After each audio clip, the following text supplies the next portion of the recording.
I'm sorry, man. This is Coach Bruce Pearl. I love the Field of 68 After Dark. I listen to it all the time. This is Duke head coach John Shire. Check out Field of 68 After Dark. This is Xavier head coach Sean Miller. I highly encourage you to take a look at After Dark, led by the one and only John Fanta. Now, listen to you guys every morning when I'm getting ready. From the bluest of the blue bloods to the smallest of the mid majors. This is Field of 68 After Dark. Ladies and gentlemen, we are live from the upper echelons of Madison Square Garden. The Big East tournament is currently it just finished. Creighton just knocked off Villanova 87-74 here in New York City. My name is Rob Dauster. I have with me Terrence Oglesby. I have with me Randolph Childress. We may eventually be joined by John Fanta at some point if he can ever break away from the festivities, from the party downstairs that is the Big East tournament. He's the king. He's the king of the Big East tournament. We've learned that. We've discovered that. We are presented by our partners over at Bet. You can hear us live, SiriusXM channel 84. We're also over on YouTube. We are streaming. Jump in the chat. Come over, ask us questions. We'll be around for the afters. We have a lot to talk about today, guys. Bill Self had a little bit of a health scare. We're going to get into that. We're going to talk about how wide open this year's tournament is. We're going to hear from Jeff Goodman and Greg Waddell, who are live in Chicago at the United Center for the Big Ten tournament. And of course, I'm going to talk about UConn. You guys might not have a word to say about it, but I'm going to talk about UConn. Before we do any of that, though, the single biggest story of the day has nothing to do with a team that qualified for the NCAA tournament, has nothing to do with a team that won, and has nothing to do with someone that you would say had a good season this year in college basketball. North Carolina lost 68-59 to Virginia, the number 2 seed in the ACC tournament. RC, is it time to hammer that last nail in the coffin of North Carolina's season? Are they dead? I don't see how they get in. I don't. I mean, we were advocating. I thought this was a must-win game for them. I thought they took, I thought they had a chance of beating Duke at home. When they lost that game, I didn't see them making a run in the tournament at all. Today was their last shot at doing it, and they didn't take their business. So, the most disappointing team of the season by far. I mean, I think that's the best way to put it. I don't even think it's close. Yeah. And it's hard to say because they did have so much coming in. Pete Nance transfers in. That generates some excitement. Of almost 7-footer guy who can shoot it. Think he's Brady Manic, but he does some other things. It's a team that never really clicked. I saw a tweet today. I thought it was almost as perfect as you could say it. He said, North Carolina went into the locker room at halftime of the national championship game and never came back out. And I was like, well, there's a lot to be said there. I mean, that's a pretty solid tweet. I don't know who it was. I can't tell you. It wasn't CZ Binance, that's for sure. But this is a North Carolina team, guys. They left a lot on the table. And what's frustrating for us, and RC and I in particular, is the ACC is looked at as a good league when Carolina's good. The ACC is looked at as a good league when Duke is good. We understand that. We're not naive to that fact. So the biggest problem is it hurts everybody else by and large because of the way that they showed up this year. So that's where a lot of the frustration comes. We're not naive to the fact that we need Carolina to be good. The league needs Carolina to be good. That's kind of where the irritation comes from, the loving hate, I guess you would say. That's kind of a very nice way to put it, but you get my gist. It was disappointing by all accounts, and the fact that they weren't able to pull it together when we thought they would be able to about midway through conference season, just sad all the way around. Really, I think we've said enough about how this team is unable to turn it on when they need to be able to turn it on, and you can't really rely on being a team that needs to turn it on when you have to turn it on. RC, where do you? It probably lies with a lot of different people, but for you, is this on Huber? Is this on the coaching staff? It's always on the head coach. That's just the nature of the business. Whether you want, but I don't think that this is as much on him as let me take that back. It's always on the head coach, no matter what we say.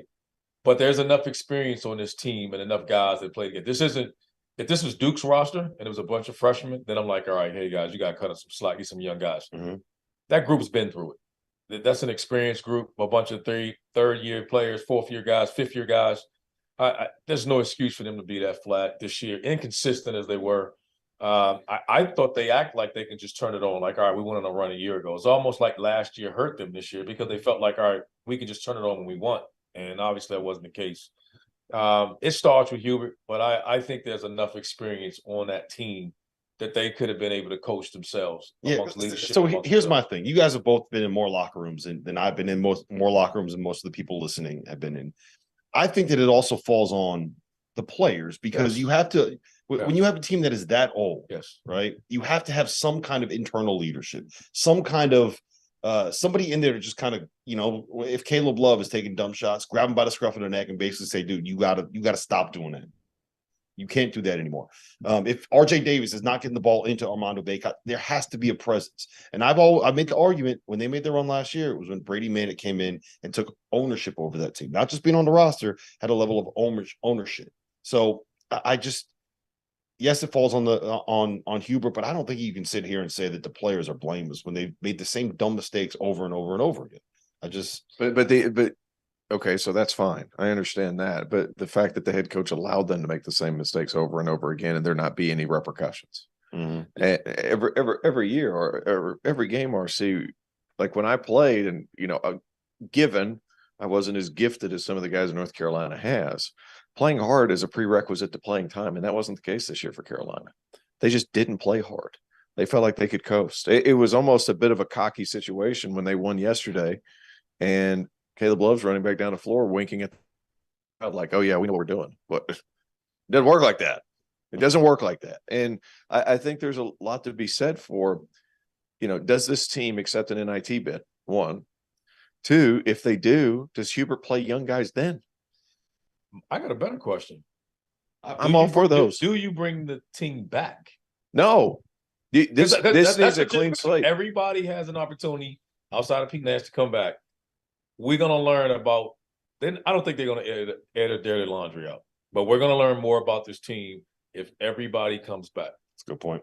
It's going to tell us everything we need. We can make all the assessments and, outside – as Hubert always tells us guys, hey, let's block out the outside noise. We're going to learn everything we need to know about this team in the next couple of weeks because we're going to find out who's there and who's not next year because all those guys got the option of coming back. Yeah, so let's see what happens. That's a great point. And to your question, T.O., if I was Hubert Davis, I would accept an NIT invite, and I'm playing Seth Trimble. I'm playing Jalen Washington. That's exactly what Hansbrough said. Play all the young dudes, give them a chance. That's exactly what Tyler Hansbrough said. But here's the thing: you were in the national championship game with your three best players back, and you only lost one significant contributor. Now you're going to make the Final Four of the NIT, maybe. I play the same roster. It's almost like a run when guys go out there, and you know how like guys play at the end of the game, they don't want to be out there. Yeah, I'd leave them out there. Yeah, same guys that played in the NIT go play in the NIT. Yep. All right, let's talk a little bit about some bubble winners and losers because there's a lot to get to from the ACC. Pitt got smacked. They're probably closer to the bubble than I think a lot of Pitt fans are comfortable with. NC State got smacked. They're probably a little bit closer to the bubble than I think some NC State fans would be comfortable with. But this is what we're doing right now, RC. It's ISO time. ISO time. We're clearing out. We got a Clemson alum right here. Clemson, for my money, they have 2 quad 3 losses. Yep. 2 quad 4 losses. Yep. Their metrics are going to look a lot better in the morning once everything refreshes after beating up on a top 40 team the way that they did today. But they also had the 336th non-conference strength of schedule. Man. So I want you to me, that's why that's such a luck of the draw, that conference scheduling. Because if you look at their schedule. Sure. Well, sorry. This is what I want you to do first. Don't worry about the numbers, don't worry about the stats. I want you looking at camera right now. The selection committee is watching. They love our show. My sources told me. Look in that camera and tell me why Clemson deserves to be in the NCAA tournament. And don't pull any of the wires out, please. No stats. No stats. What you got to do? Tell them why. They've defended since they've got to the Atlantic Coast Conference play. They've done a good job. Louisville. We're just going to forget about Louisville. I don't have a defense for that. That was just terrible. Outside of that, they've been pretty good. They're winning on the road. Quad 1 wins on the road. Those are big. They continue to win towards the end of the season. They're playing better and better right now. You beat NC State 3 times. That's a top 40 team. Once by 25. What was it today? 20? We're not supposed to do stats. They smacked them. That's all that matters. And then the first time they played them, they beat them by 15. What are we doing here? This is a tournament team. First team all ACC player. PJ Hall's a dude. 5 quad 1 wins. 5 quad 1 wins. I thought we weren't doing stats. 5 quad 1 wins. I didn't say that. I'm helping you out. RC with the assist. Quad 1 win. First assist of RC's life. Second. Hey, he threw it to Tim Duncan once. Be nice to him. It's Randolph Childress Day. It is. It is. It's not. Hey, look, it's not Randolph Childress Day because he passed it. So no, Clemson deserves to get in. It's that time now. Here's the thing. Can I push back on that real quick? Absolutely not. So the thing is, there is no wrong. Like they lost a couple of bad ones. The South Carolina game in the second game of the year, PJ Hall's on a minutes restriction. They still didn't have their point guard situation figured out. They couldn't shoot the ball against Loyola Chicago. That one sucked. And then Louisville, they just dropped the ball. But that was a day where they were under in 2013. But they were still missing guys late this season too. That team finally got healthy at the very end, and they are as healthy now as they've been all year. Yeah, I mean, one guy almost lost a testicle, and I'm not making that up. His nuts exploded. His nuts exploded. That's his words, not ours. I'm not sure there's a scientific definition or any stats to back that up. But he got an underwear deal out of that. So kudos to him. He had to miss 2 games. Here's what I'll say. I think that if Clemson beats UVA, it's not a discussion. I think that I don't think it's a discussion now. I think they're in now. I don't. They're in Mike DeCourcy's. They were the first team out in Mike DeCourcy's thing. But for some reason, Lenardi's got him in the next 4 out. I don't know. All I'm going to say is this. North Texas is playing great basketball. They're still alive in a tournament where Florida Atlantic is getting in regardless of what happens, right? Florida Atlantic is alive. You still got a bit deep out there. You still have other teams on the bubble that are playing for Penn State, Utah State, Mississippi State, Arizona State. I don't think Utah State's I think you could say right now maybe that they're in. But I'm telling you, there's a lot of go out, win that game against Virginia, and make it so it's not even a conversation, right? Because look, you could still have if Utah State goes out and wins the automatic bid from the Mountain West, then that would be a problem for Clemson, right? Ohio State probably has what top 25, top 30 talent. They're 4-1 in their last 5 games. Yeah. Is there anyone in the Big Ten that you're sitting here saying I'm scared of them? I'm scared of them. So I'm just telling you, like, you don't want to be sitting there on Selection Sunday with this loss, with 2 quad loss, or with the Virginia loss, 2 quad 4 losses, 2 quad. I want But you're giving a bunch of scenarios yet. They're still in it. It's not like Carolina where we know this is it. I mean, they're still in it. They still got a chance. Like Ohio State got working. None of us are thinking they're going to win the Big Ten. So I don't think it's if it stops right now, it ends right now. I think they're in. Yes. Let's run through a couple other bubble teams here. NC State. With their loss, I still think that they're probably on the right side of the bubble. They're 8-9 against the top 2 quadrants. And that team could win a game in the tournament. That's the crazy part.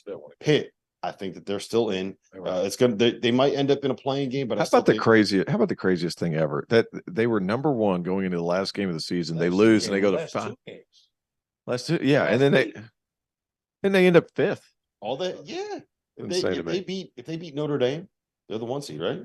They won that game against Notre Dame. Yeah, it wouldn't have mattered if the right call had been made when Kyle Filipowski got fouled. But that's neither here nor there. Correct, fellas. That's neither here nor there. All right. The other team that I wanted to talk on was in the Big Ten. Penn State won and Rutgers won. Penn State beat Illinois. Illinois is probably going to be okay, but Rutgers beat Michigan. It looks like Michigan is probably on the wrong side of the bubble. RC, how disappointing is this Michigan team to you? They've been inconsistent all year.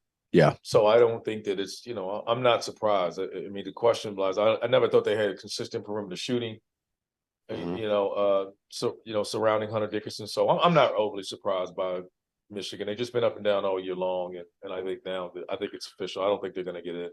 Yeah, I don't think they have a chance. This is NIT Central right now in Ann Arbor. And Michigan IT. Michigan IT. That's painful. That's painful. That's painful. Now the thing is with them, there's definitely talent on that roster. I don't think that talent fit together very well. I mean, you have a bunch of really good pieces, and it's hard when Juwan first got that job. He still had a lot of leftovers. Now you're seeing him get all of his guys, and I think the hard part about a guy who's a first-time head coach, and even though he's a few years in. And I want to ask you about this because you were in not in the driver's seat, but you were on a high-level ACC staff for a long time. Like, you can't just put a bunch of guys together because they're highly ranked kids or because they're really talented. You got to puzzle pieces a little bit, right? To be successful, you do. Right. The talent, you have to make some adjustments, and that will be something I'll be curious to see because we don't know. I mean, the team, they've done really well. And then again, as long as you got a big guy like Hunter Dickinson, you got to play through him. And then again, as long as you got a big guy like Hunter Dickinson, you got to play through him. And that's his style that not many teams want to play. Like, you got to throw the ball in there through him and play. And that's not quote unquote modern basketball. So, he's coached spread offense. He's coached things. I mean, he's coming from the Miami Heat where he had Bam Adebayo doing point forwards and different stuff like that. Sure. But so I think he's shown I can adjust to this talent. I got 100. I just think the biggest thing is just shooting. We don't know what was Jalen Llewellyn's going to be heading out towards ACL. Point guard. Now, I thought Kobe and Doug kind of figured it out at the end. And look, at the end of the day, they had 2 overtime games on the road against, it was at Illinois and at Indiana. Yeah. That they win one of those games, we're probably having a different conversation. So I don't know how much you could really throw them under the bus when you consider how young they were and their starting point guard goes down. But also, Big Ten stinks. Big Ten's mid. It's the big meh. That's the league that I call it. Then why don't they Chicken give us pot pie. bids? Chicken pot pie. Because there's 37 teams in that conference. That's why. Listen, when we come back, there was a Hall of Fame coach that had a pretty serious health scare today. We are going to be talking about that and whether or not that opens up the NCAA tournament field when we come back. You like the ISO there? Yeah, you went in. You went out. So just from my standpoint, there's wires on the floor here that our mics are connected to the mixer over here. I was watching. So I saw Tio scooting up, and I was like, "Please don't rip the wires out. Please don't rip the wires out. Please don't kill." It's too late. And I know. He's been over there yelling again, Mike. 1, 2. Guys, we got any questions in the chat? I'm going to assume we aren't going to hit on this during the show, so I will ask it now from the chat. What do you guys make of Georgetown's coaching search? Let's hit on that in the afters because me and RC were talking about it earlier, and that requires a lot more than a 30-second answer. A lot more. Fair enough. Josh says, how deep will Duke go in the tournament? Ooh, That's a good question. We're going to get their next segment. That's part of this next conversation. We're going to talk about it. Hang out. Okay, fair enough. It's not, He's trying to chat with us, but you keep shutting him down. Here's they're 0 for 2, Dauster. Here's my tease. They're going to play for a while. They're 0 for 2, Dauster. 0 for 2. They're trying to ask questions. It's good questions. We just got them on the rundown. Okay. Is Rutgers safely in? Do you guys think Rutgers is in? I do. I do. They won at Purdue. That's like a top 3 win in America this year? 20 seconds. Gotta be. Yep. It's harder to hear Kono. Yeah, I know. My man Kono. Anything else, Trevor? Quick. Kono trying to whisper. He don't want to wake his daughter up. 10 seconds. 10 seconds. Here we go.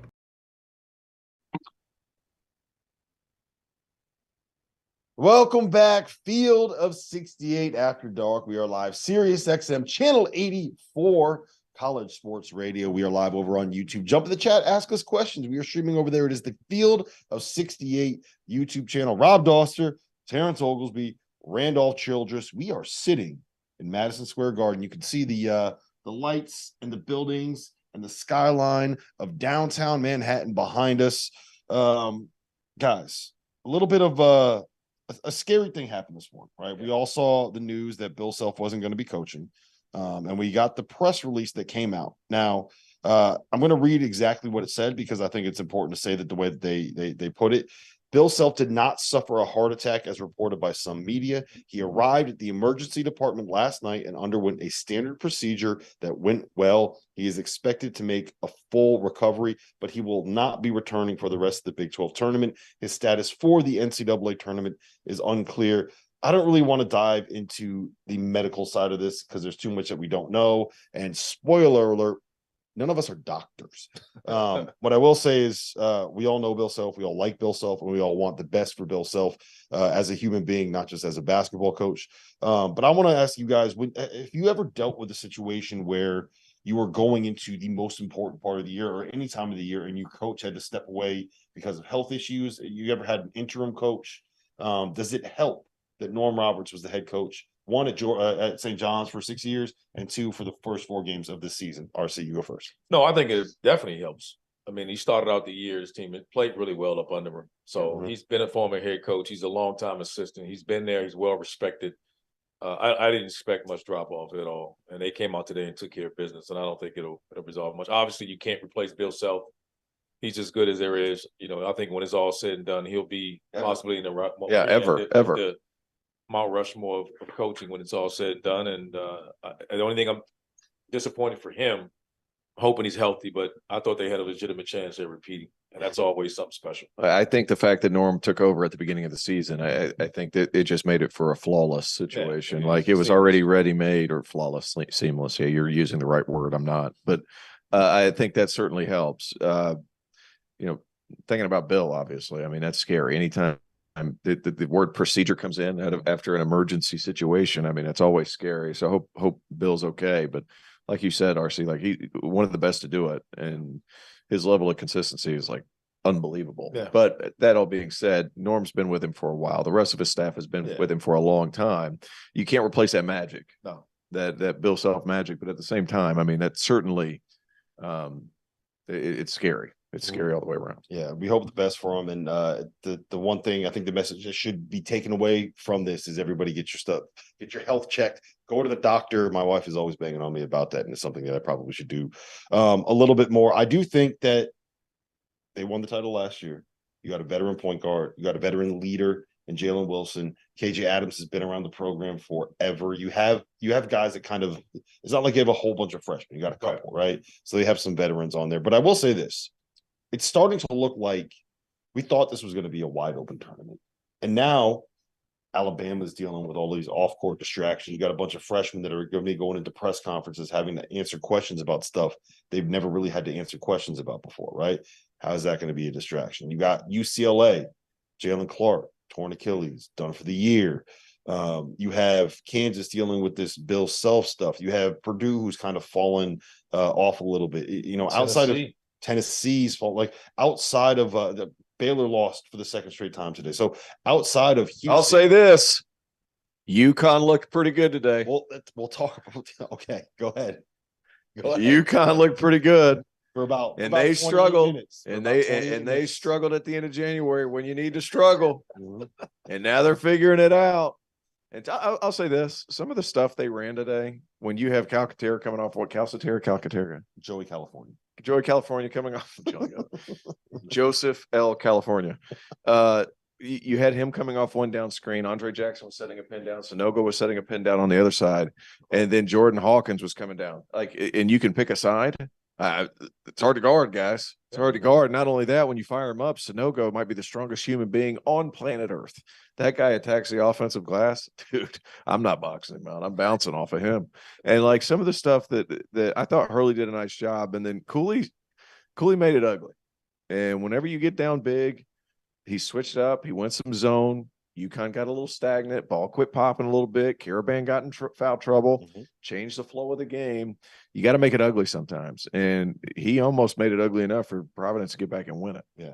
RC. Yeah, UConn's good. UConn's good. You said today that I changed your mind on Andre Jackson. You did. I thought that his first half today was the best first half he's played all season long. UConn fans will know what I'm talking about when I say he was Andre F. I'm ready to say Jackson today. What's the respect on his name? He's Jackson Andre F. today. Jackson. No, he was. I thought he set the tone early. I thought he was the reason why they got up that big lead. He was doing everything. Every 50-50 ball. That backdoor dunk. Oh, my God. The one he came down the lane, I thought he was going to land in our lap. The one he was coming toward us in the third row. Just disgusting. But I also think we saw as good as they look, and they look like a team that could be in Houston. I think we also saw why you got to have concerns about them being in Houston. Yeah. I think when teams ramp up their full court pressure, I didn't see who takes the ball. Who's the closer for this team? I asked you that when we was watching the game. Like, when that game got tight, what are you doing? You know who it was tonight? Tonight it was Andre Jackson. I'm sorry. Tonight it was Tristan Newton. Jordan Hawkins made a shot. Alex Caravan made a shot. But Tristan Newton was the one that got into the lane and made the plays. He made the plays. I just felt like whenever Providence was making a run or whatever, it just seemed to be Hawkins just found a way to do something. Yeah. I thought his last shot was but the way he's more effective doing it is coming off screens. And I think against better teams, they're going to switch. And you got to pay more attention to him. I just wonder, they don't drop it inside as much in those need basket, one possession games, need a basket. Who is going to break you down? It's got to be Newton's. Got to be the guy. And it's got to be Newton. And he made some plays tonight. He did. He made some plays. Got that over the back rebound that was definitely definitely, absolutely not a foul. They There's just no- seem to there's be no foul there. looking for somebody to say, like, at the end of the, at the end of the game, whatever. Well, and here's the thing about Tristan. Tristan is like this kind of really laid back, chill dude from El Paso. And what they've been trying to get out of him all season long is like, sometimes you got to go, you got to take the ball and you got to say, this is mine. And this is my game. Like he doesn't quite think about it like that. Like he hasn't taken ownership of that role. Does that make sense? He is, but it's hard when you don't have the ball in your hands. We talked about it before, and Andre Jackson is pushing it. He's had the ball. He's playing point forward. So many guys is handling it. It's hard to say if I'm not. It's like getting shots up. If I'm not involved in the game early, it's hard for me to say in the last 5 minutes, "Hey, T.O., take me home," and you got 2 shots. Right. Mhm. Right. So All right. Well, let me flip it on you. So you just said UConn is a team that you can make a run in a wide open year. Correct. I'm gonna flip it back to you. The question we just got in the chat. Duke. I'm watching them. I'm seeing Kyle Filipowski today, 22 points, 8 for 10, shooting 16 minutes. Derek Lively had maybe his best offensive game. They scored 96 points, and Tyrese Proctor and Jeremy Roach combined for 20 points, 16 assists, and 2 turnovers against the team that played for the ACC championship on the last day of the regular season. Talk me out of it, because I'm sitting here like, Duke could make a Final Four. Is that crazy? Wouldn't that be something? After last year and everything that transpired with Coach K, his last game against North Carolina at home in Cameron, and then they get whipped, and then they go to the Final Four in New Orleans. North Carolina gets them again, and then Duke this year all but shut the door on them. Said, "Hey, you're not going to the tournament. We know you had big expectations. We're not going to let you go." And we both know that was the motivation that they had. There's like, hey, no there's question. No question that they thinking It was almost send them home. It was almost poetic. No doubt. No, I think this Duke team, as you've seen the season go forward, Derek Lively at the beginning of the year, he was dealing with some injuries, and his growing period was the back half or the last week of December and January. Now you're starting to see what he can be defensively. I mean, a big time rim protector. He does a lot of things, a lob threat. He's not the jump shooter I thought he had the potential to be, and he very well may be later in his career because it's not broken. But Kyle Filipowski has kind of kept them afloat. But give John Shire credit, guys. Like, he's figured and tinkered with his roster and found the right guys. Derek Whitehead's done a night. It's Derek. They said it Derek on TV. I've said Derek all year. Of course, I mispronounce it because it's becoming a thing. But he gets back in. He has been a solid role player that can score a lot of points as a role player because he just lets the game come with him. And that goes all the way back to him playing at Montverde with all these superstars on one of the best high school teams in history. But I digress. This whole thing came down. This whole thing came, Rob, when they switched the guard spots. When Proctor was gone, when Proctor went 2-1. You made this point on the DTF pod. Yeah. You made it on After Dark. This whole season for Duke changed when he switched the guard spots. He let Jeremy Roach become a 2-guard and attack on the second side of the offense. He let Tyrese Proctor, who's very much a setup guy, who's willing to give the ball up and then get it back and then attack. I think Roach was a little bit more geared to take it and go right away. Now Roach is attacking on the second side.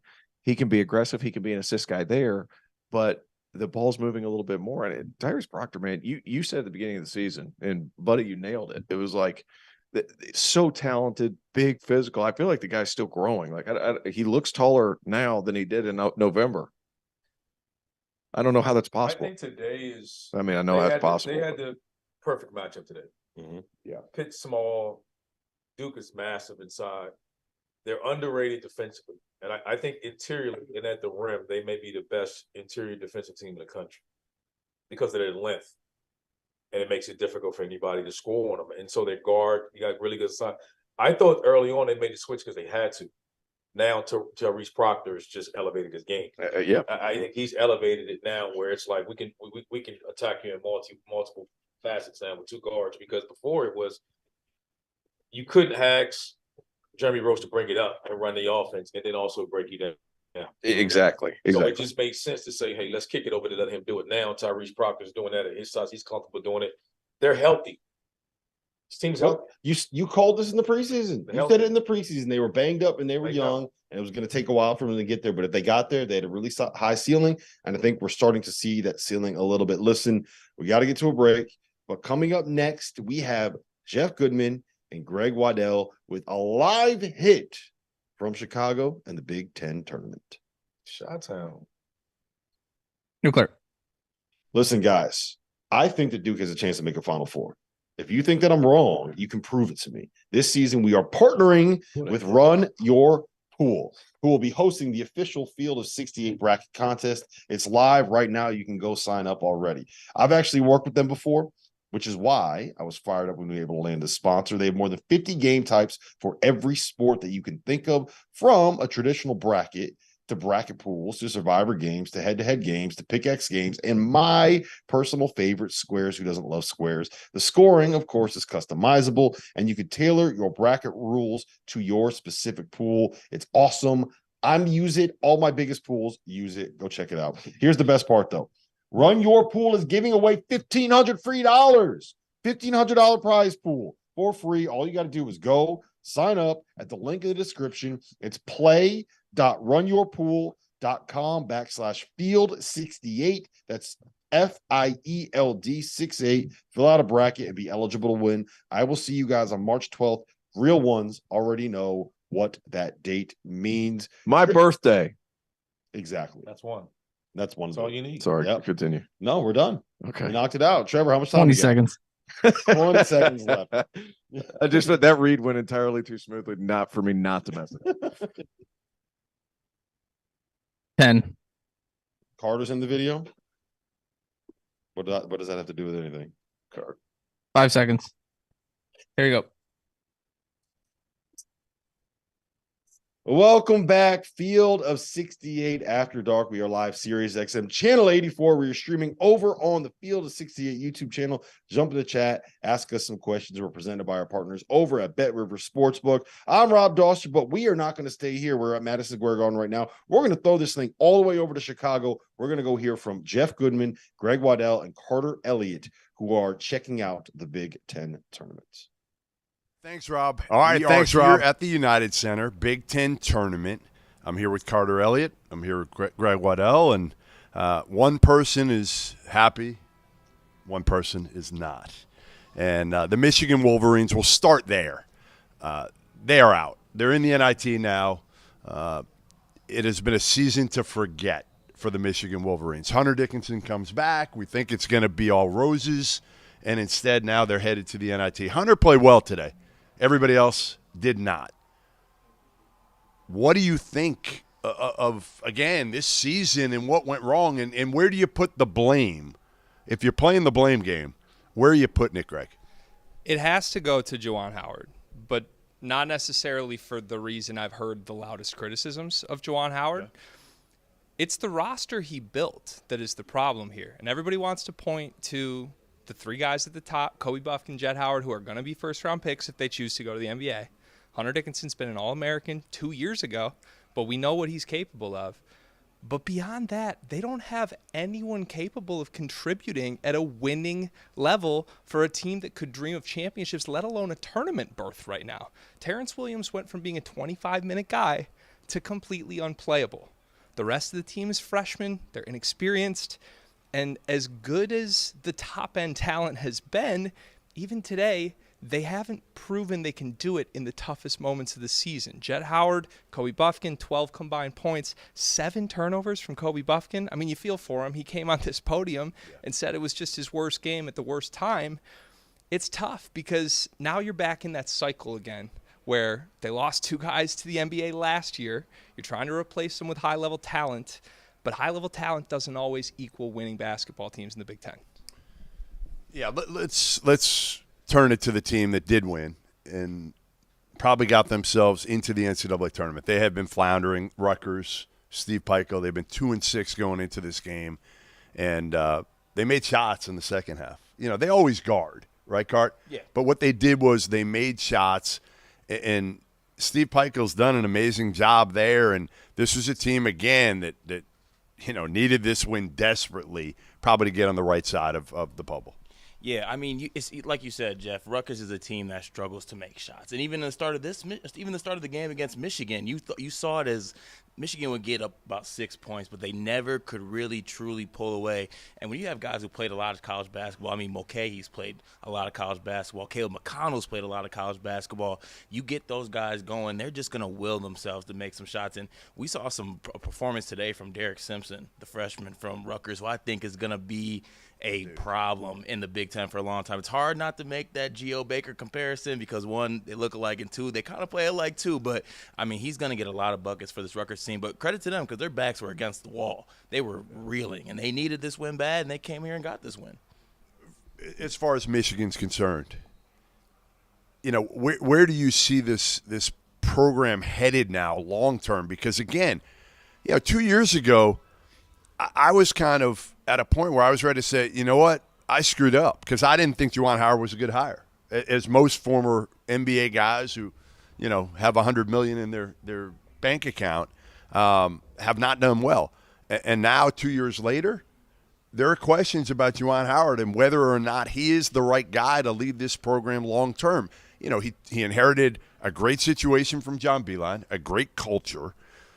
How much do you worry about Juwan Howard and whether he can get this thing back to where they're not just either getting in the tournament like they did last year barely and not getting in this year? As much as I want to say I'm worried about Juwan Howard, I'm truly not worried about Juwan Howard because, you know, you look back to last year, they were still able to make Sweet 16s. In the grand scheme of things this year, it was a historically weak Big Ten conference. So shouldn't they be in the tournament? But it's a one-year thing. Not everyone can be perfect every year, Jeff. Everyone makes a couple mistakes here and there. If Juwan is the recruiter that people hype him up to be, if he is the player's coach that people hype him up to be. One of his guys was his son. How hard do you have to recruit your son? Give me this. What the pivotal point before we can evaluate whether or not you were right or wrong about Juwan Howard will be this offseason. Did he learn from the mistakes of last offseason? Because the mistakes he made last offseason, waiting around for Caleb Houston and Moussa Diabate to make their decisions, is what put this roster in the tough spot. They also had a little issue, Jeff. I know you know about this. Terrence Shannon was almost in maize and blue. What seed is this team right now if Terrence Shannon's playing the 4 next to Jet, Kobe, and Hunter Dickinson? I mean, we're not having this conversation, honestly. We're not. But, you know, certainly he could lose Jet Howard, his son, to the NBA. Would that be a bad thing? Yes, it would be a bad thing. Yes, it would be a bad thing because, you know, freshman to freshman, you take a jump generally from your freshman to your sophomore year. He will guard next year. Will he be an elite defender? No. He'll be a better defender. He'll be a solid defender if he comes back next year. So I think they need Jet Howard back. I think Michigan, again, we'll see with Juwan Howard. Like you said, he's got to get a better roster intact, certainly, for next season. Yeah, the portal's huge for him. You want to stay old. You know, youth doesn't generally win. Look at Rutgers. Again, old wins. Rutgers in the tournament, most likely. Michigan not. And then we got a big one late here in the first game of the night session. Penn State pulls out a huge win, and they've been red hot lately. The Nittany Lions have won 6 of the last 7. Micah Shrewsberry has a team that is tough to prepare for, aren't they? And they're fun to watch. This was the first time I've seen them in person, and you look at them, and you're like, man, they are small. Like, they are really, really small. And I love the what did they call it? Illinois booty ball that Jalen Pickett plays, which he does. He just backs you down YMCA style, doesn't he? He does. Listen, Penn State, they're small, they're skilled. We know that. But what I don't think people realize about this team until you see it in person, they're tough as hell, Jeff. And I mean, this is an Illinois team that has all the talent in the world that I think thinks they're some tough guys. Tonight, they were not the tough guys they thought they were. They had their crowd here, but when it was a one-possession game late, you're going chest to chest with Seth Lundy. He's not backing down to anybody. You're going chest to chest with Jalen Pickett or butt to chest with Jalen Pickett. He's not backing down. This team, I think, is so dangerous in March because no team outside of this conference has seen anything like them. They don't practice for this type of test. And on short preps in the NCAA tournament, especially, like, say they win their first game, whoever's got them as a higher seed in the second round on a 2-day prep, that's going to be a terrifying assignment. Illinois. Boy, I don't even know where to start. I mean, Brad Underwood, give him credit, bless his soul, because, man, that dude seems so positive after the game about, hey, and I get it because, you know, he's had Kofi Coburn, and they haven't had success in the NCAA tournament. So his whole take was, you know what? I'm going to flip this thing. I'm going to get a bunch of long, athletic, interchangeable wings, and we're going to see what happens. So I think he's going into this thinking, you know what? I'm going to roll the dice, and let's see what happens. Let's see what happens. Do you have any faith in this Illini team going into the NCAA tournament, Cart? You know, I'm starting to lose a little bit of faith, Jeff. I really am, because the word that was hammered into us this whole season, the preseason, was positionless basketball. We don't have Kofi anymore. We're going to be positionless. We're going to be better for it. We have a lot of talent, interchangeable guys, a bunch of guys that do everything. And that sounds great on paper. Everything sounds great about guys doing everything. But with 2 minutes left, I knew exactly what Penn State was going to do. I knew what they were going to do. They're going to give it to Jalen Pickett. He was going to go make a play. And guys like Winter were going to knock down shots. What position you need, Carter? You know what position you need? A point guard. You need a friggin' point guard. No, it doesn't matter, because they have a bunch of guys who are interchangeable, so it's positionless. So point guards don't matter. They have five. They have 5 point guards, but at the end of the day, you need to know who you're going to down the stretch. And positionless sounds cool. It's a buzzword. It's just like the culture word. But you gotta be able to have guys who have defined roles. We shouldn't be talking about defined roles at the Big Ten tournament. Yeah, no doubt. All right, speaking of guys with defined roles, Micah Shrewsberry has a defined role. He's a hell of a basketball coach, and he's proven that in 2 years at Penn State. Now, we talked to the one and only Micah Shrewsberry after a huge win, the third win this season for Penn State against the Illini. All right, here with Micah Shrewsberry, Penn State head coach. Big win. How do you feel? I mean, a little relief? A lot of relief? A lot of relief. But, we're having so much fun right now playing. I told our guys at shoot-around, we've been playing single elimination tournament basketball for the last 3 weeks, and they've risen to the challenge every single time and done it. I'm just having so much fun coaching them. I think they're having so much fun playing with each other. This has been a blast. You guys are fun to watch. I mean, it's like small ball at its finest, right? I don't know if you got this from, Brad's Butler days a little bit or what. I mean, Matt Howard couldn't shoot. Yeah. That's the difference, right? Yeah. You got shooters all over the floor. How much was this kind of what you envisioned when you took the job, or by default? It's kind of by default. We want to play out a lot of pick and rolls. We want to spread the court and do those things. You kind of luck into figuring out that Jalen Pickett is really good with his back to the basket, right? It took us a while last year to really see that, and now you mix that in with our pick and rolls. Now he goes into the post. This year we add more shooting. You get an Andrew Funk, you play Miles Dredd, Cam Winter starts shooting it great. Now it really makes it tough on people. And then Pickett, it's just his passing out of the post, out of pick and rolls. He's a great passer. You're an old team too. Yeah. How much do you think that helps as well right now, especially when you have all this pressure on you, these kind of older veteran guys? Yeah, I think really just the poise. People always talked about how old we were, but we weren't an old team that's ever played together, right? So being the oldest team in the country doesn't really matter when nobody's ever played together. Now we know each other. I can call stuff that we don't even have in the playbook, and they know exactly what I'm talking about because of their basketball IQ, because of their savvy. But then they don't get rattled in moments.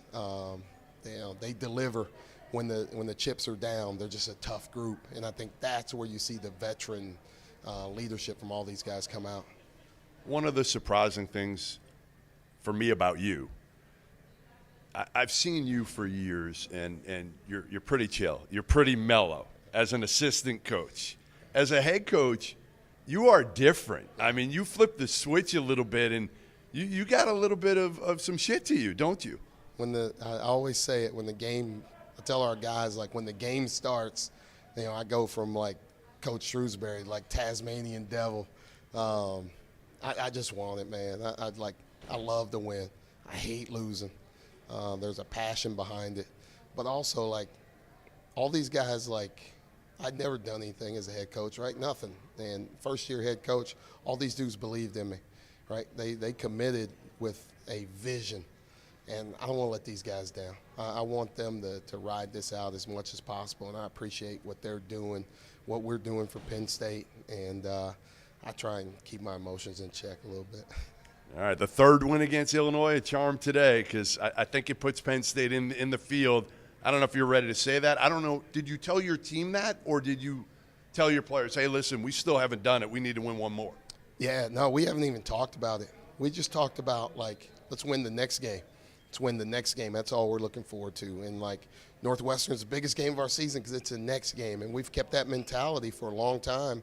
And now, you know, my number's wrong, but maybe 6 out of 7 wins in our last 7 games. The game we lost against Rutgers, like, we played well for 25 minutes, 30 minutes, 35 minutes. We just didn't finish it.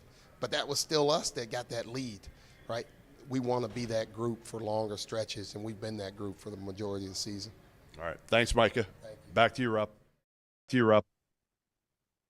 Jeff, Greg, Carter, thank you for that. That was the guys over at the Big Ten tournament. Listen, we have to talk about Randolph Childress making his first ever appearance at the Big East tournament on Randolph Childress Day. We're going to be doing that when we come back. You're clear. All right, guys, we got another read I got to talk to you about. Do you guys ever get tired of trying to prove that you won an argument? That your takes weren't hot? I lose all they were the just arguments. right. Every argument I'm at my house, I lose them. I have an answer to all your problems. Vaulted is a new sports prediction app that turns your opinions into facts. You can store all of your predictions and hot takes in your own vault now and forever. Challenge your friends. It's your very own challenge flag. Yes, or exactly. Or your co-hosts. Keep track of the results and prove that you are, in fact, the smartest in the room. Vaulted will also be releasing more than 50 pools in the next 3 months. So download the app at the link in the description. Sign up for your 3-month trial and store your predictions now and forever. I'm already on there. You can challenge me if you think that you're smarter than I am. There you go. Almost did it.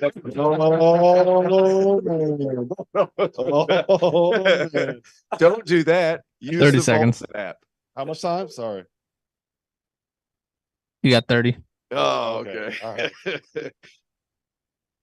Take it easy, Valise. Trevor, we got any questions? Tell me what to do. 10 seconds. You know it's almost 1 a.m. when T.O. starts getting on this roll. Yeah, I'm ready, baby. Here you go. Welcome back, Field of 68 After Dark. We are live, Sirius XM, Channel 84. That is College Sports Radio. We're also live over on the Field of 68 YouTube channel. We're going to be answering questions in the chat, in the afters here in about 11 minutes. Before we do that, Rob Dauster, Terrence Oglesby, and the one and only Randolph Childress. Guys, I don't know if you knew this. I didn't even realize this until about 12 days ago. It is officially Randolph Childress Day. It is a national holiday. It is the day that he made Jeff McGinnis fall and then waved to him as he nailed a jump shot in the ACC tournament. You're an ACC guy. You made it up to the Big East tournament today. It was the first time you've ever been to the Big East tournament. Yeah. Give me your thoughts. Give me your reactions. Give me your takes. I can't lie to you. I was blown away. I was impressed. Every game, the energy. For one, a game in the Garden is always great, but I was blown away with every game, no matter who was playing. Didn't matter the matchups. Gym was packed. Energy was crazy. Everybody was probably drunk, having a good time. But it was, you know, I got about 80% inebriated. Is it that low? Because we got flashed out there just the last game. You did. Okay. I did not get flashed. There was no flashing involved with old T.O. I'm sure I'd be going around on the internet at some point. Somebody was reaching up on a jumbotron and realized that her top was a little low, so you guys probably hearing about or a little high. Yeah, a little high. But no, it's a hell of an event. I mean, I can't imagine it's going to be even better tomorrow. I'm excited about tomorrow. Friday night at the Garden for the Big East tournament semifinals is the best that it gets. T.O., you were here for that last year. It's amazing, and the thing is too, the ambiance at Madison Square Garden is amazing. The lights all on the floor. Yeah. You can still see the crowd, but it doesn't really play a factor outside of the noise because all the attention's right there on the floor. And you go to some of these big arenas around the country.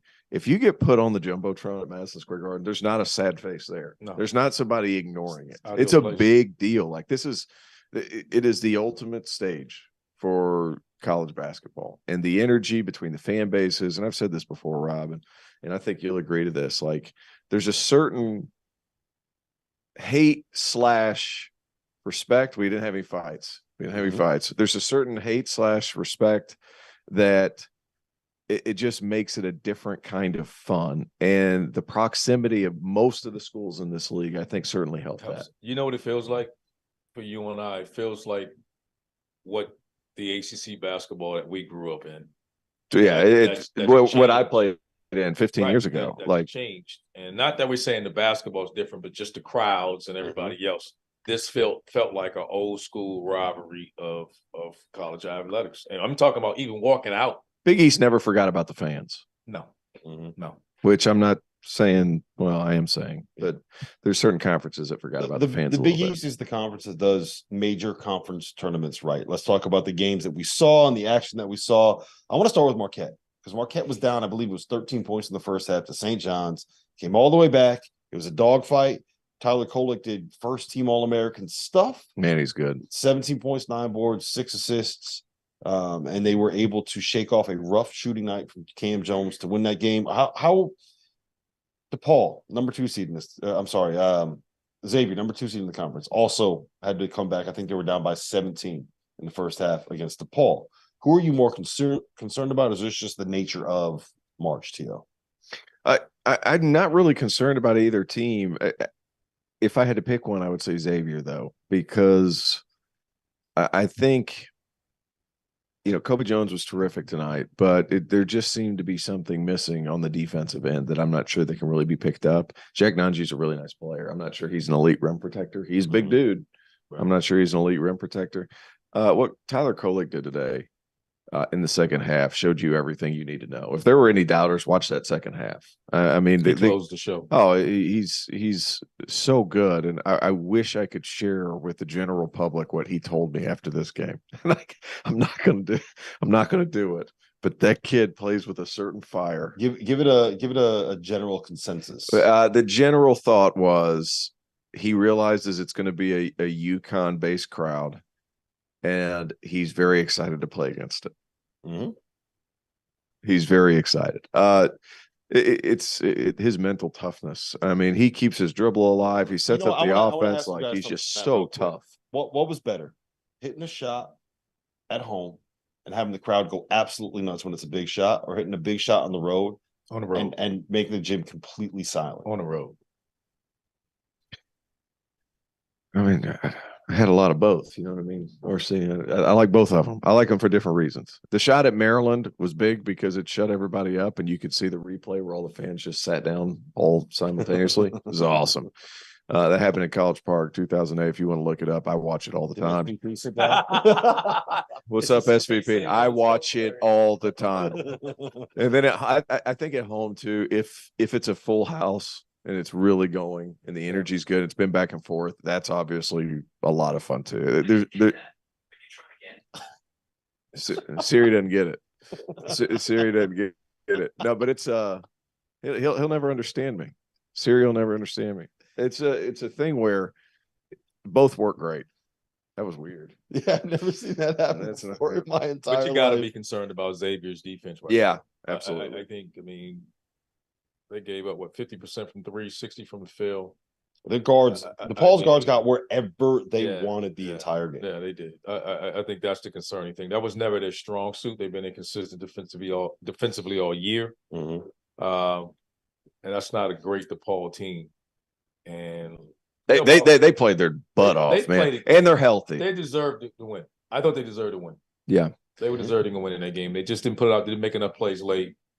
But the efficiency in which they shot the ball and scored tonight, you saw what we thought DePaul could be at times tonight, because on Genda plays 6, 7. This was his 7th game. I can't believe he played, but he played his 7th game of the season tonight, and he was a rim protector to the nth degree. He's a huge difference maker, lob threat, extremely athletic. Like Umoja Gibson was man. Mhm. I mean, big time player. Caleb Murphy, you saw him get to spots. Like this DePaul team obviously dealt with a lot of injuries, but they played about as well as they could, and Xavier still found a way to win. Kobe Jones was awesome. Credit to those guys. Yeah, absolutely. He was fantastic in the second half. I want to ask you guys real quick. We got about 3 minutes left here. Iowa State, for the second straight game, knocks off the Baylor Bears. 2 straight wins, both without Caleb Grill. How much? I know you're not in that locker room, so you can't speak to this specific situation. But if you have someone that maybe is that ruins the chemistry, that ruins the culture, that doesn't really fit, and then they're gone, can that explain this turnaround for Iowa State, or is this just an example of Baylor's 0-3 against Iowa State this year? They're 22-6 against the rest of the country. They're 0-3 against Iowa State. Is this just a bad matchup? Like, what do you make of these? I think it's addition by subtraction, but I am concerned about Baylor. I don't think they're as good as defensively as they've been, and I don't consider them any longer a national championship threat. Are they tough enough to win games ugly? And Iowa State makes it ugly. And I mean, proof's in the pudding there. 0-3. I mean, that's a big issue, especially when you get into the NCAA tournament. Can they win a game ugly? Marquette did that today. We've seen UConn do that at times. I'm not sure Baylor can do it. That all being said, Scott Drew is Scott Drew. So, and their guards are their guards, but I just don't think they defensively are as good as they've been. Here's my single biggest concern. We saw Baylor get the best game that Jalen Bridges is ever going to play.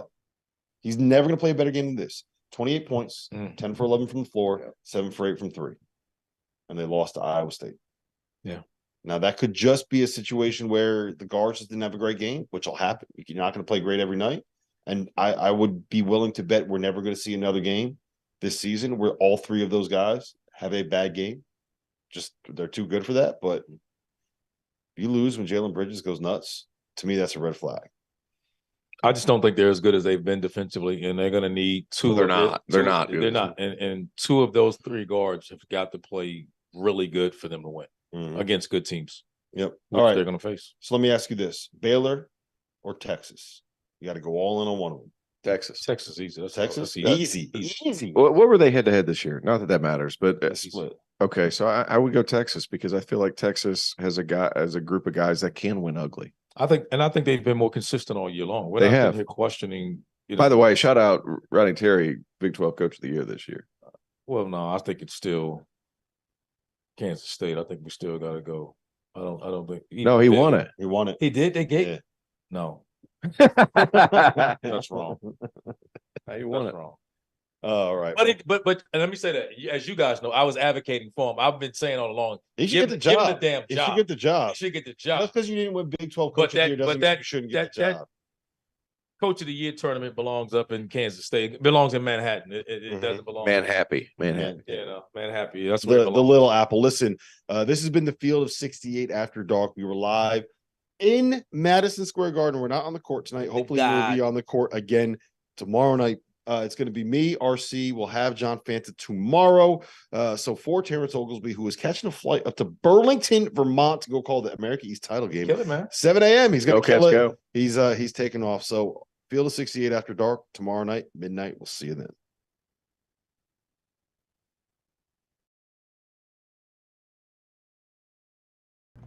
All right, T.O., you want to go? Yeah, I'm gonna go. All right. Cheers of the night to you guys. Yep. Cheers of the night. Sleep, man. Yep. All right. Will We'll do. be here for about another 15 minutes, and then we're going to get ready for tomorrow. Trevor, producer Trevor, what do you got for us? T.O., get the hell out of here, man. I'm trying. Yeah, it's a serious shut up, man. Go to bed. Yeah. Trevor, what do you got? Okay, here's a random one to start us off. Who goes further in the tournament, Duke or Arizona? Who will go farther in the NCAA tournament? Duke or Arizona? What do you think? I like the Dukies. I kind of lean Duke, too. Why? Guard play? I think they're better defensively.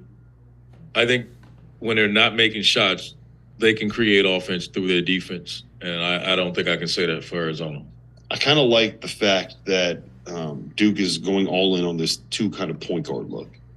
You know, I bang on this point all the time, right? The best teams in college basketball that win titles have 2 point guards, at the very least 2 playmakers. Right. And that's what Duke has. Tyrese Proctor is probably what you would call the point guard. Jeremy Roach is a secondary playmaker. I think you need that. I don't know if there's a team in the country that's as versatile and can attack you in so many different ways as Duke is right now. A healthy Duke team. Mm-hmm. Having Derek Whitehead available to him, Lively's what he's bringing in, Young. The bodies that they're able to throw out there now changes everything.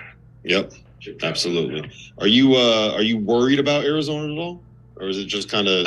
No, just because of the comparison we made. I'm not as concerned about them. They're going to score, and they're going to force you to score. Mm-hmm.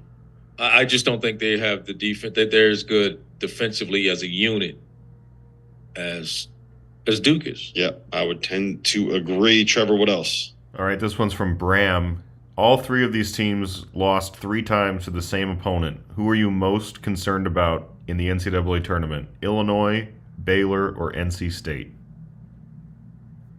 Well, compared to where they're probably going to end up being seeded, I would probably say Baylor as a 2 seed. I'm the most worried about. Yes.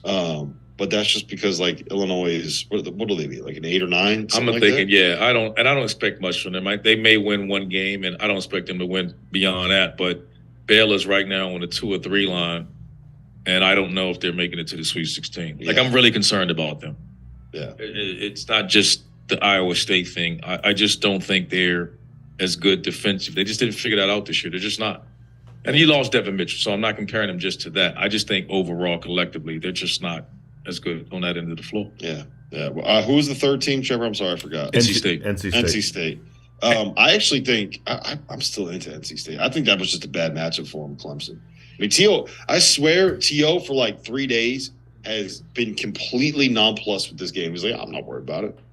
NC State does all the things that Clemson wants you to be able to do. He's like, that's a great matchup. Clemson's winning this thing by 20.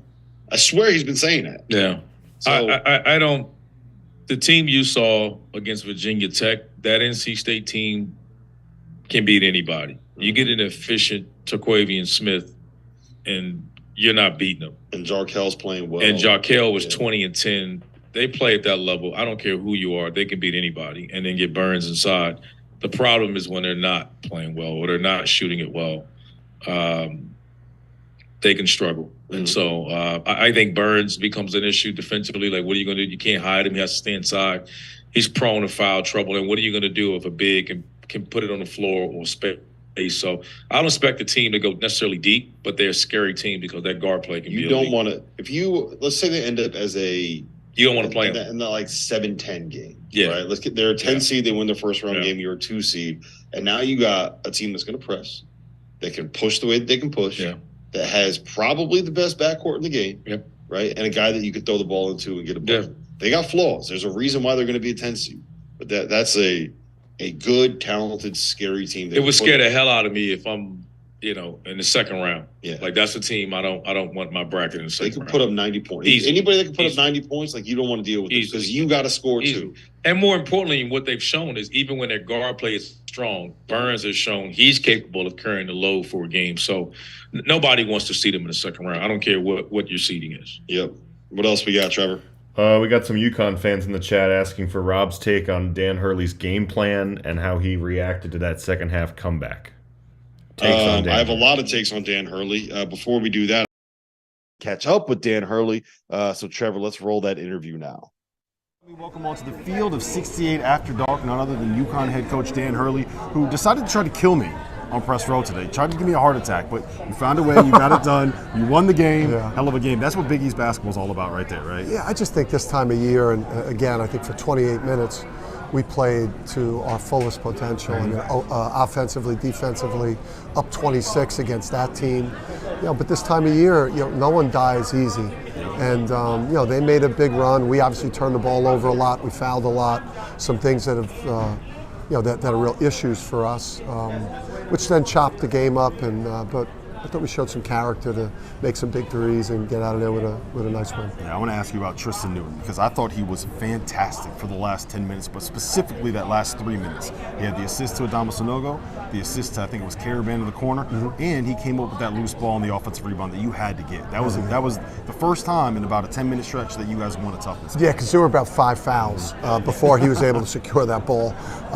Yeah, he really stepped up, and to be in the situation he was in today, to not start the game. Usually players, when they're put in that position, they melt down or they go in the tank, and he did not do that. He showed incredible mental toughness, and obviously Jordan was great. Andre was all over the place, but Tristan's threes and clutch down the stretch was big. Yeah, that first half from Andre, I think was the best half I can remember seeing him play in a long, long time. He won about like 8 or 9 possessions for you guys. When he is playing like that, what does it bring? It just changes everything. He creates so many opportunities for his teammates, pushing defensive rebounds, finding shooters on offensive rebounds. When he's now driving it, finishing at the rim. Dunking on like 9 people? Dunking on 9 people, probably could have been a 3-point play. On the right, he dunked there. He's such a unique player, and he's the heart and soul of the team. When he dunks like that, do you sit there and you pat yourself on the back and say, "That's right, I told you, just jump over everybody and dunk it on everyone"? Is that? I just love draw that one up. I fucking love that kid, man. I mean, I love this team. This is one of my favorite teams I've ever had a chance to coach. It's just such great personalities, and he's a huge part of it. All right, last thing I got for you. Jordan Hawkins didn't really have the best game that he's ever played tonight. What does that kind of tell you moving forward? You can survive even without him going off and being the 20, 25, 30-point guy. Yeah, I think the bench has responded and been much better for us. We didn't get the center play that we would normally get. They obviously did a great job. Ed Croswell's a hell of an interior defender. Obviously, Jordan, I think, is a guy on the perimeter since I've been here that has the makeup to be that big-time gunslinger this month, though. I think he believes that he's about to light this month up. Well, Dan, I appreciate you joining us. That's Field right. of 68 After Dark. We'll be right back. I love that Hurley was like, I fucking love that kid. I fucking love that kid because we all do. It's Andre fucking Jackson, baby. Andre now we're off series. We can curse as much as we want. So they asked about the game plan, Trevor. I thought 2 things really stood out to me. One was that, Teal was talking about it a little bit. They've really gone into this idea of getting Adama Sanogo in the middle of the floor at the high post, not just the high post, but like probably at the top of the key, and running pin downs on opposite wings, and just saying like, there's no way that you're going to be able to stay with Jordan Hawkins and Tristan Newton, and you have to guard Andre Jackson. Just finding ways to engage Andre's defender. I thought that was really important. But more than anything else, like Andre Jackson in the first half of that game, I swear, man, like I don't know if there's anybody that could have impacted a game more than he did. And with the numbers that he put up, like he won probably 4 offensive rebounds just from his hustle. He forced like probably 4 or 5 turnovers. He got some defensive rebounds. He got loose balls that they had no business getting. Like he probably won them, I would say 9 to 10 extra possessions in the first half.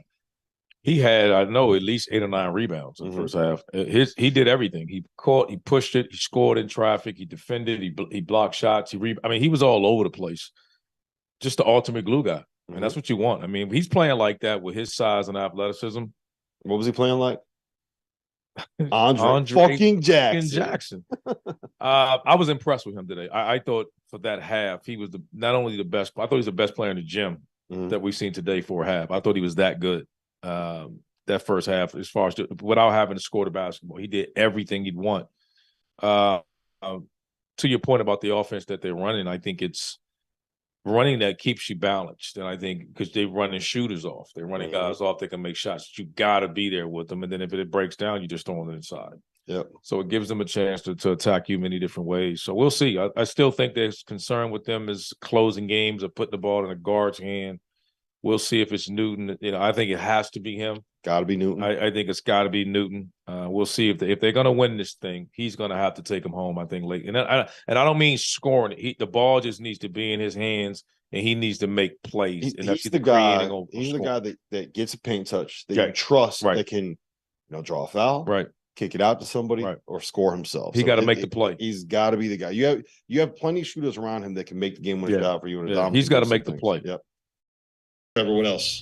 Braden wants your guys' thoughts on Creighton's win and if they can win the tournament. Absolutely. Hell yeah. Yeah. I thought Villanova gave him a good valid run, but Carpenter just changes the paint. You're not shooting high percentage shots at the rim with him in there. And it gives all the other guys the aggression to press on the perimeter, and he's a lob threat. And we've seen what he's done to this team. This team was dead in the water. Yeah, he gets back and completely flips everything. What did Trey I'm bringing up the box score right now. I haven't seen it since the game ended. Trey Alexander was unbelievable in the first half, I thought. 13.7 boards, couple assists. Baylor Shireman, 12 points, 12 boards, 9 assists. Ryan Nemhart, 17 points, 5 boards, 5 assists. They have 3 guys that could be their creators. Right. All 3 of those guys can make a 3. Yep. Arthur Kaluma can make a 3. You know, they are a very, very, very good basketball team. The only question I have is the depth thing. They basically have 5 guys. I think it's like everything else, man. It's about matchups. Mm-hmm. You know, it's like UConn matchup against these guys is favorable for UConn. They got the depth, they got the bodies, and they got the depth that can give them some issues. But I don't know if anybody else besides UConn can beat them. Yeah, just off of what we saw today, I like them. I like them against Xavier. I would take them against Xavier. I think the only team that concerns me is UConn. I think we're going to end up seeing a UConn Creighton Big East tournament title game, and I think both of those teams are good enough to make a Final Four this year. Last Big East thing, we'll circle back to it. People still asking about Patrick Ewing and Georgetown's coaching. Yeah, let's talk about that. Let's talk about Patrick Ewing. I'm telling you, this has been the talk of the Big East tournament. Like this is what everybody's been talking about today, more than just the games itself. So I think we all agree that Patrick Ewing, it was time for him to go. It was time. Like he needed to go. It was the right time. I think they did it with about as much leaving him as much dignity as you can in that situation. It's never easy to fire someone you don't want to fire. Yeah, they gave him the year. Let's be honest. Because it's Patrick Ewing, he got the year. Mm-hmm. You know, and they didn't take advantage of it because, again, coming into this year, Jeff Capel, Pittsburgh was that way. He freaking won Coach of the Year. Yep. There's a ton of coaches that we can say. I mean, Brad Brunell down at Clemson was another one that you heard rumors about, and they were having a hell of a year. They're playing themselves in the tournament. There's a bunch of teams that have had the opportunity to do it. I mean, last year, the team didn't win a conference game. You do that in your 5th year, you're done. Mm-hmm. Any school. And because it's Patrick Ewing, they gave him a year, and then the year went the way it went. There's no one surprised. Yeah. So let's talk about the list of coaching candidates. We've all heard Micah Shrewsberry. We've all heard Rick Pitino. Yeah. There's other names. Jeff Capel's been kind of linked there. If you are Lee Reed, if you are the Georgetown athletic director, who are you hiring? You know, before you give me a specific name, just you're from the DC area, right? What do you need to be able to be successful there right now? I'm not talking about Big John. I'm not talking about JT3, right? That was a different era. That was a long time ago. Right now, what do you need to be successful there? How do you have to coach? You better change. Well, the style of play will be fine. It'll take care of itself, but you got to come in there expecting to change the culture. Like you got to get away from everything that was, and I don't mean it to say get away from John Thompson or anything else, because you're never going to, it's like chasing a ghost. You got to move on. You got to move on. Like you got to move on and put your imprint on the program. Trying to hang on to something that John Thompson has done, you're never going to be able to do it. So just come in there, make your own program. I think the other thing is they got to start keeping some of that talent at home. You know, they got to start keeping the talent at home. That talent has gone to Louisville. I mean, it has gone to Louisville in the past, but it's been Villanova's. Mm-hmm. You know, you go and look at all this Villanova run and watch how many players from the Washington, D.C. area who's Josh Hart, Slater.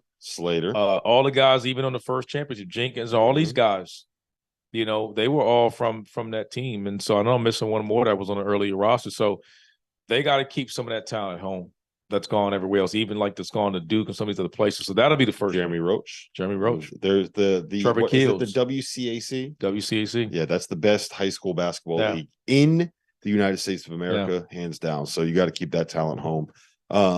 How do you do that? Is that recruiting? Are you hiring? Like, so I love what Kevin Willard did, where he went out and he hired a bunch of guys with deep DC connections, because he's not really a DC guy. So he hired a bunch of guys that are. Right. And I would make the argument he's done a really good job with this Maryland program so far. So is that what are you doing? Are you hiring a DC guy?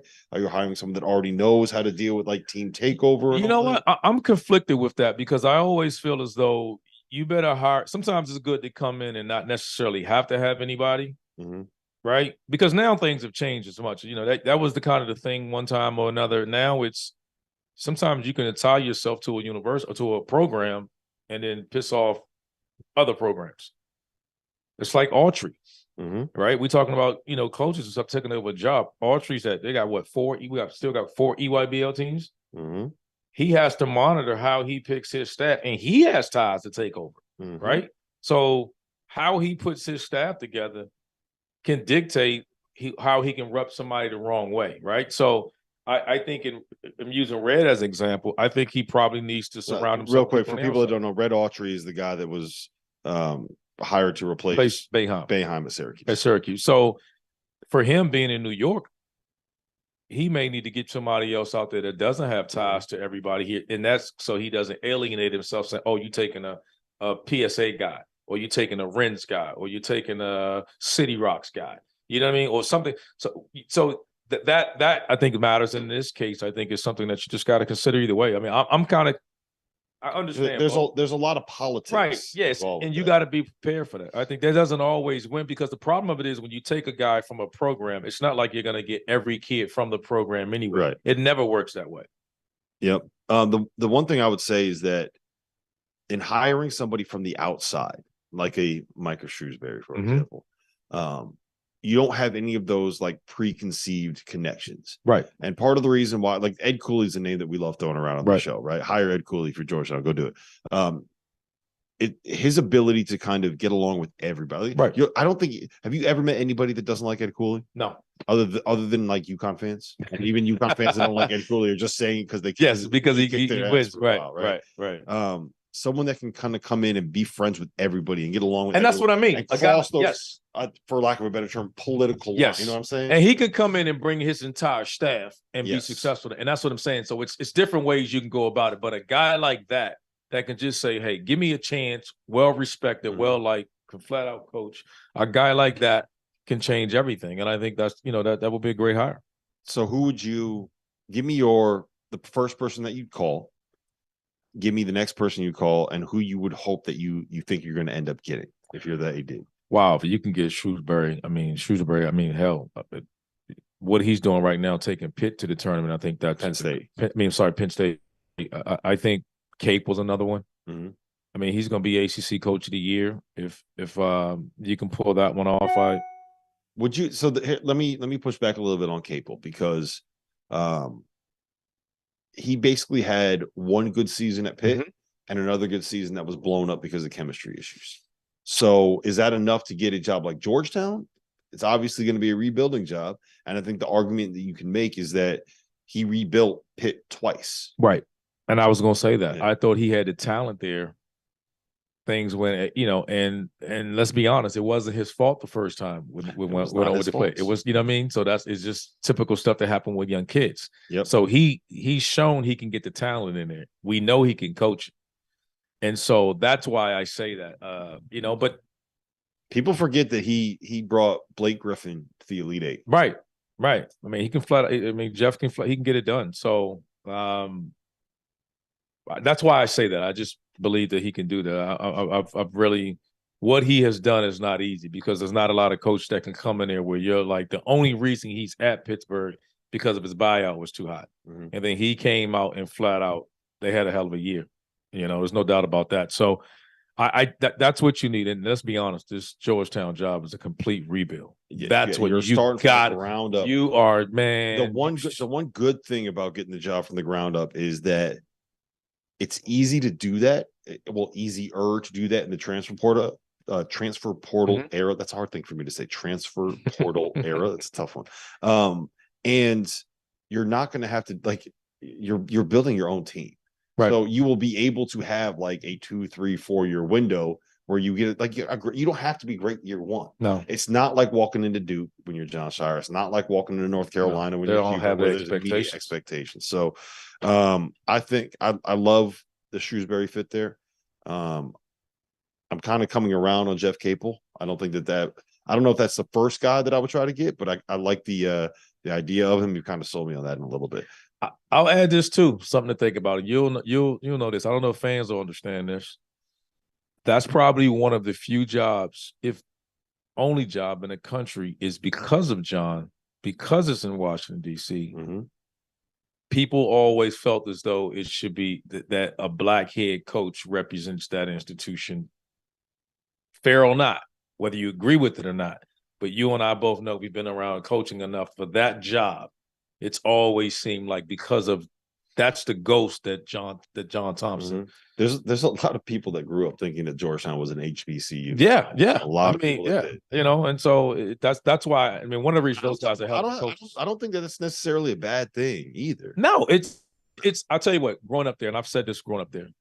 Growing up in Washington D.C. is one of the places where it's called Chocolate City. It's one of the few places where African Americans are the majority.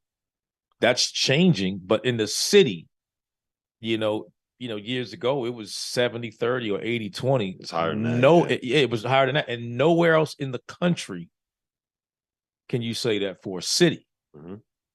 And that's why I said that place is unique in that manner. And and the people there, that's how they carry that. They hold on to that. And that's why I say Georgetown used to be a big part of that. So again, and they may go completely away from it. Like I said that before. Somebody has to come in there with their own energy, their own. Feel. I just the one thing I hope is that whoever they hire, they let them. They have to. They let them go and build the program their own way. I think they have to because the guys that we're talking about don't have to go. Yep. So they don't have to take it. So if you're not going to allow me to, if I'm a coach, one of these guys that they're going after, you're not going to allow me to be me, then I'm good. I got a job. They're not hiring an assistant. There's no assistant coach that feels like, man, I got to take this job. They're not offering that to them. The guys that they're offering have jobs. We're talking about one guy mentioned just taking his team to the NCAA tournament in year 2, and another guy that just won Coach of the Year. Yeah. So we those are the two guys we're naming. And not saying that they're getting it. They're either going to get Georgetown or they're going to turn that into a station. Right. So they're going, we're just naming that this is the caliber of the coaches that we're talking about, and they don't have to take it. Yep. All right. Let's talk a little bit about other openings. We don't have to go too long in this, but the Notre Dame one, I want to talk about Texas Tech, and I do want to talk about Ole Miss, but the Notre Dame one is the interesting one to me because that's where I can see, we talk about the carousel spinning. That's where I can see something happening. Fran McCaffrey's a name that gets brought up at Notre Dame a lot. Yeah. Greg McDermott is a name that gets brought up at Notre Dame a lot. And either one of those two jobs opening up, you're going to have a lot of coaches going after him. Steve Forbes is a name that's been like they throw his name out at Iowa. Iowa's not even. He's a Midwest guy. Yeah. And he's done a hell of a job with my Deeks, but he's a Midwest guy. And well, you're also finding out now, I think the adjustment that's coming up that everybody's not thinking about is next year. This is the last year of COVID. So I think you're going to see a lot of movement off things like this because everybody in the past, you can just get old, stay old. This having 24 and 25 and 26-year-old kids, it's about to end. It's about to end. And you're just going to have your traditional fifth-year guy or something like that. You're no longer going to have these super duper seniors and all that. This is the last year. And so, you got to figure out, and then sometimes you got to figure out now, can you, with the NIL is making a difference. Do you got money? Does the school have money? People are surprised at how many of these schools, they don't have, the schools you think have money, they don't. And it's not that they don't have it. They're just not accustomed to playing that game yet. Yep. And if they're not accustomed to playing that game, it's changing everything. It's tricky figuring out how to be able to build the infrastructure where you don't have to worry about it, and you don't necessarily have to have your staff directly involved in making sure that deals get done. It's not the easiest process. There's a lot of red tape. It's probably a good thing that there's red tape. Yeah, it takes a while for it to get there. But yeah, Notre Dame is the domino that's going to be really interesting to see how that kind of ends up. Micah Shrewsberry is another name that's kind of been brought up in that conversation. And you and I as well. both know that's going to be in the next week. There are going to be more jobs open up. We just talked about Georgetown. It wouldn't shock me if there's a couple more. Texas Tech yesterday, perfect example. Two names there that really stand out to me. One, your boy Forbes. Yep. I think that he would absolutely light it on fire at Texas Tech. He would kill it. That is like Steve Forbes. He would kill it in West Texas. He would kill being it. able to juke it up and go get some kids that end up at Texas Tech. Like he would kill it. I think the people in that town would eat him up and just love everything. It's a fit. Yeah, it's a fit. The other one, Paul Mills, Oral Roberts, former Butler staff guy. Those guys always have success. Jerome Tang, look what he's doing right now. Oral Roberts is going to be a 12 seed. That's probably going to end up making another run of the tournament. He can coach. No, I won't argue that. I mean, I've never been to Lubbock, Texas. I've heard, I've seen Jeff and you guys down there and seen the show and seen how special a place that is. But, the question that I have is, though, when you have incidents like that, do you change? Mm-hmm. Meaning, you know what I mean? Because that's the tendency sometimes when administration goes through a guy that makes an incident like that, sometimes you tend to you want to know what my take is on over the that? top the other way. You want to know what my take is on that entire situation? I think that they realized that Mark Adams was not the answer. They knew that he was not getting along with the players in the locker room. They don't like him. Players don't like him for a lot of reasons, some of them justified. And I think that they were able to use that as the reason to make a change without having to have to be something where fans pushed back or people were like, how are you doing this year two? You know what I mean? Like you have that allegation come out there, which by my understanding is not just an allegation, it's something that happened. I think Mark admitted it to Jeff Goodman Stadium, Field of 68. But I think that was just their chance to be able to get him out the door. Because I'll be honest, when Mark Adams says, I don't think I did anything wrong, I was just quoting scripture, I believe that he doesn't think he did anything wrong. Well, if anybody says they're quoting a biblical, verbiage, I think it's, of course, they don't feel they said anything wrong. He probably really feels that way, but this is the time we're living in. And I think that these are things that a lot of I think you're going to have coaches just like Boeheim's situation. We're going to have coaches that are like, you know what? Things are changing faster than I can. It's time to move on, or it's time for me to either stop coaching or find me another job or another location. Yep. I do, for the record, think that it was the right decision to move on from him. But I don't think it was specifically just what he said that made it happen. There's a lot of reasons that was the right move to make. I want to talk about Ole Miss. I want to talk about I think Borzello, Goodman both reported that Chris Beard is a candidate there. I can't remember what the phrasing was, but the way that they phrase it is like Ole Miss is basically zeroed in on him. They want him to be the guy. And look, I'll say it. I'll be the first one to say it, so you don't have to say it. But if he was a black head coach with the allegation that he had hanging over his head, he would not be in the mix for this you and I right both know it. I don't, I don't run from any of those kind of conversations. It wouldn't happen at all. I don't understand, to be quite honest. Again, there's without refuting anything that's happened, I don't know the updated version of whatever going on. I think it's still too soon. Unless something's changed. I think it's something. The only thing that's changed is that his ex-fiance dropped the charges. There are no charges that are going to be filed. I think in today's times, even if she dropped the charges, I don't understand why a state or any state wouldn't just say, hey, of all of the sensitivity of things that we're dealing with in this country now, even if she did, and I'm sure it doesn't change that it happened. Something happened is all I'm saying. Now, I'm not saying he shouldn't be allowed to coach again. I just think that it's too soon. And speaking of another job, I think that we both know it's always another 50-50 job. I think that'll be big. Is we'll probably find out here shortly. Is we heard Stanford, but Georgia Tech, which would be another big. That's a big domino if that happens as well. So Georgia Tech's one of those jobs where I just keep waiting for somebody to come in and really get that thing rolling. And it never happens. You know what? I don't understand. Like, you're in Atlanta. Is it because not just Atlanta, you're in freaking Midtown. Yes. but I will say this: I was blown away with their strict academic requirements and no NIL money. Mm-hmm. And I don't care where you are right now. You don't, if you know, that's what makes the jobs. That's why I'm happy for Stackhouse at Vanderbilt, because Vanderbilt has not made it to the tournament, but there's an appreciation for what he's doing. They rewarded him with a contract. Look, hey, I know he hasn't had the greatest tenure, but that motherfucker can go flat out, man. They run such good stuff. Listen, like if you know what you're looking at and you dude. watch what he's running, dude. like they run some great stuff. If I'm one of these other schools, he's someone that I'm looking at, because if you watch them play, you'll be like, man, he can do it. It's hard to hire a guy that's never made the NCAA tournament. You know what I mean? Like it's hard to hire someone based just off of, okay, they run some really good shit. But see, it wouldn't be hard for you and I. Yes. The problem I have is I don't think most of these ADs know what the hell they're looking at anyway. No. You hiring it's like hiring a guy because he worked with Coach K. Sometimes I think some of these hires are just cover my butt hires anyway. Yeah, I also think Jerry he might be a little bit of an asshole at times. Well, he can be that way, but I think it's. I was trying to think of what's the nicest way that I can say this.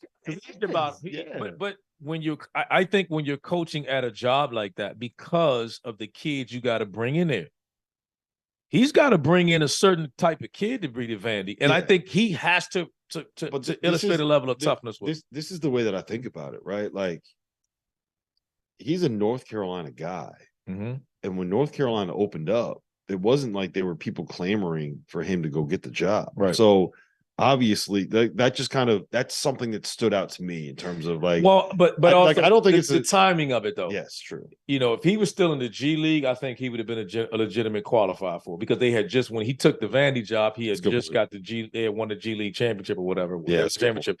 And then he was already at Vandy and they weren't winning. So it's kind of like, all right, he's not hot right now.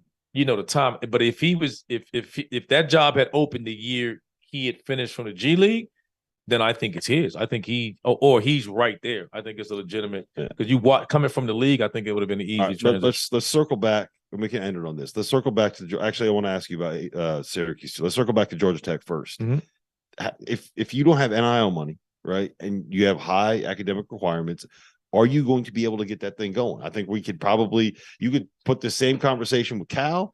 You can put the same conversation with a couple of other schools, like you and I both know it don't matter. Northwestern. It don't matter if you don't have money, you don't have NIL money, and you got limitations because you can't take advantage of the portal. What are you doing? You're so far behind. Like, who's going to take that job? If not, that's an assistant job. Then, if that's what you're going to say, then you might as well get an assistant, or a head coach that's probably on his way out, or like, hey, you know what? Let me just reset the clock and go there. Let me take this money as a retirement deal or whatever, because you got no shot. But they got a new AD coming from Alabama. So he's got to know. You got to find a way to get it going. You're already sold. If you're at this point right now, it's March 2023. NIL has been a thing for almost 2 years. Yeah. If you are at the point right now where you're saying, all right, well, I guess we got to figure this thing out, you're so fucking far behind, it's not going to matter. But you and I both know there's so many schools. Notre Dame's that way. Yeah. Notre Dame's that way. People don't think of it as, but Notre Dame is going to be a school, and I think this is going to happen. Hoops. Notre Dame. For hoops. Let's be clear. Let's be clear. Let's be clear. All sports non-football. Let's say that. Yeah. All non-football sports are that way. And they're going to have to change, because if not, they're wasting them. It doesn't matter who they hire. And let's be clear. You won't hear Mike Bray say this, but I can tell from covering enough of their games, he was frustrated with. I watched the team come out and shoot around, and I told you this. Had to eat pregame meal at 4:30 for a 7 o'clock game. Everybody in high school eats 4 hours before. This team was eating 2.5 hours before a game because they couldn't miss class. Like, no school's that strict. Like, that's ridiculous. Yep. All right. Last thing. Red Autry replacing Jim Boeheim. Was it the right decision just to go with the assistant? Should they have opened it up and tried to find somebody else? I mean, it's Syracuse is Syracuse. You probably could have gotten a pretty big name in there if you wanted to. Yeah. Or is it just, do you give him the job and let him have a chance? Like, how do you feel about that? I would. I still want to get to the bottom of what's going on. I think I don't want to make any assumptions, but it looks like it was that press conference looked a little weird, right? To be kind. But I also think that he had some say in that too. And because he named, everybody was questioning it because he named Red as associate head coach. He could have named Jerry, he could have named somebody else. So he could have, clamored to get Mike back in there, Hopkins back in there, and he didn't. So I think this went the way he wanted it to go in the end. And maybe he wasn't quite ready this year or however when he wanted to leave. But I think he wanted the reward. He earned it right. 47 years, he should pick his damn successor, and he did. That's what I believe. I mostly agree. And I think that Red's been around there long enough. Like, you got to see what you got. You know what I mean? Like, you got to see what you got in him. So we'll find out. We'll find out soon enough. Trevor, is there anything else compelling in the chat that you think needs to get asked?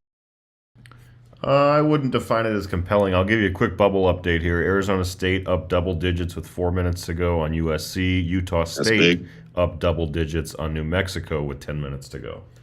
I don't think I can't believe Utah State has one quad 1 win, one quad 3 loss, and 2 quad 4 losses. Yeah, I think they got to win their league. I have no idea how they're in the bubble. It's just a metrics thing with them.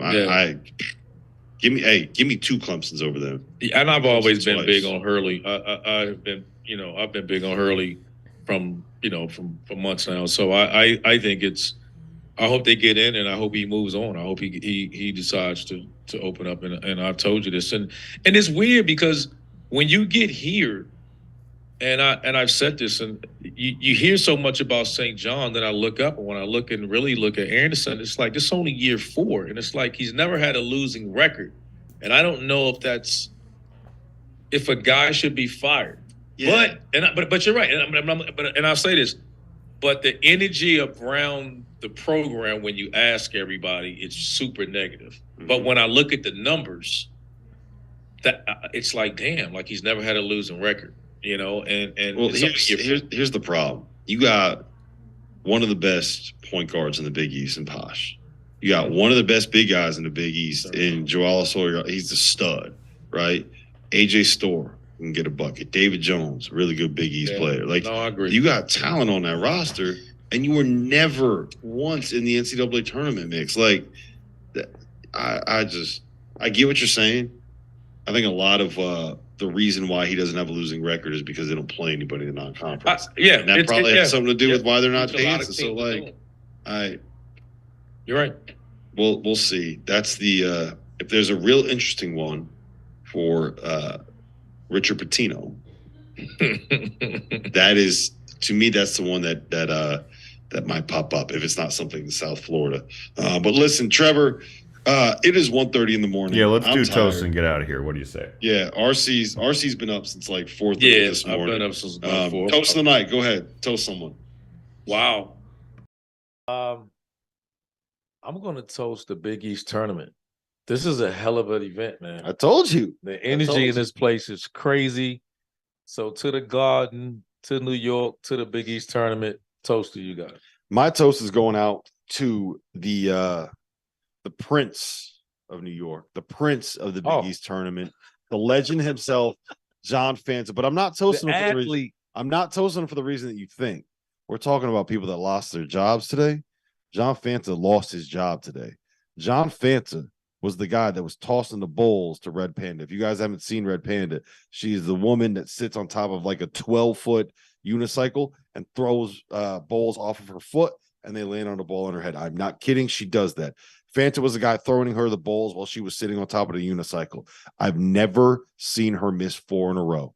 She missed 4 in a row. I've never seen it. It was the worst performance to the bullpen on ever. Pulled him out. Ever. It was like seeing Michael Jordan take an offer and lose by 50 when playing a bunch of high schoolers. That's what it was. And he got cut.